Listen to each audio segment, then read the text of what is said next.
Welcome. I want to quickly go over 10.1 through 10.3 review. So these are the most missed questions.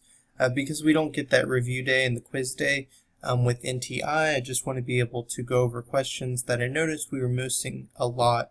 That way we kind of understand it a little bit better. So in 10.1 on exponential functions, two of the questions we missed the most was E and F. Determine whether each function represents exponential growth or decay. And so our issue here is we don't quite understand what a negative exponent does. So we saw on part E that 30 was greater than 1, so we said growth. Or we thought because it was a negative exponent that it was neither. But what a negative exponent does is that it makes it a reciprocal. Instead of 30, it becomes 1 over 30. And since 1 over 30 is less than 1, this is really decay. So a negative exponent, it really just means make it a fraction and flip it. So on the next one we have 0.25, which is 1/4, but that's just a, we don't care about a. We have 5 to the negative x, so that's really 1/5 to the x, which is less than 1, so this one is also decay. So negative exponent means make sure that you flip that fraction there. Our next one in 10.1 was writing an exponential function given points.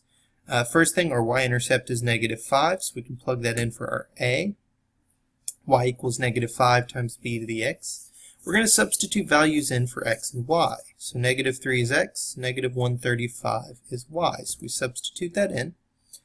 Divide by -5, we get 27. And this is where most people messed up. The -3 exponent makes that 1 over b cubed. A lot of people put 3 over b, and I'm not sure why. That is still an exponent, is still on b. It just means put it in the bottom of the fraction. So it's 1 over b cubed. So to solve for b, we multiply by b cubed, get 27b cubed equals 1, divide by 27, so b cubed is really equal to 1 over 27. Then we take the cubed root.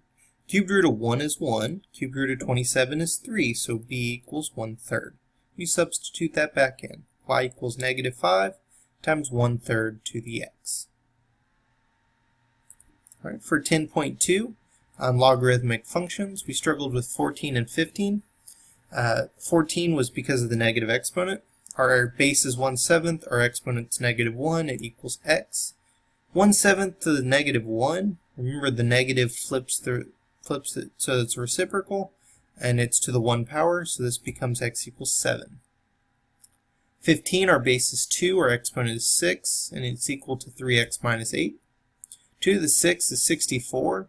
We add 8, we get 72. And then divide by 3, x is really 24. So that was 10.2. A little bit easier than 10.1. And our hardest one yet has been 10.3. So let's look at 12 through 14. For number 12 on logarithmic properties, we kind of struggle with this one because of that 1/2 outside. A lot of us struggle with the fact that that's a root. And so instead of doing the root, let's go ahead and get rid of the 1/2 by multiplying by 2. So I'm going to multiply the other side by 2, and now we no longer have a square root. What we really have is 2 times log 7 of 16, which becomes 16 squared by the power property. Now because we're adding our log 7x and log 7 8, that becomes log 7 8x, and again it becomes 16 squared on the right side. Now because the logs are both base 7, we can set 8x equal to 16 squared, and 16 squared is really 256. So here we just divide by 8, and we get 32. So again, we just had to get rid of that 1/2, and that's where we struggled with on our practice.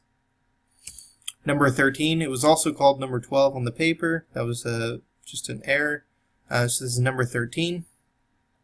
We have plus in between, so we can use our addition property that we then multiply what's inside, so it's log base 4 of x minus 3 times x plus 3 equal to 2. And this is where a lot of people struggled. They set x minus 3 times x plus 3 equal to 2, but notice there is not a log on 2, so we can't just set them equal. First thing I'm going to do is multiply x minus 3 times x plus 3. That becomes x squared minus 9, because it's a difference of squares. The base is 4.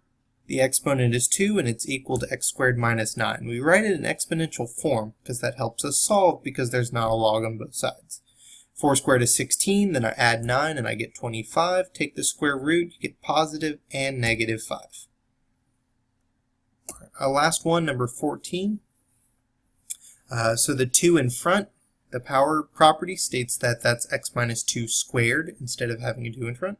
So it's log base 5 of x minus 2 squared equals log base 5 of 36. Because there is a log base 5 on both sides, we can set them equal. X minus 2 squared equals 36. The easiest way to solve this one is just to take the square root of both sides. So you get x minus 2 equal to positive and negative 6. Then we add 2 to both sides.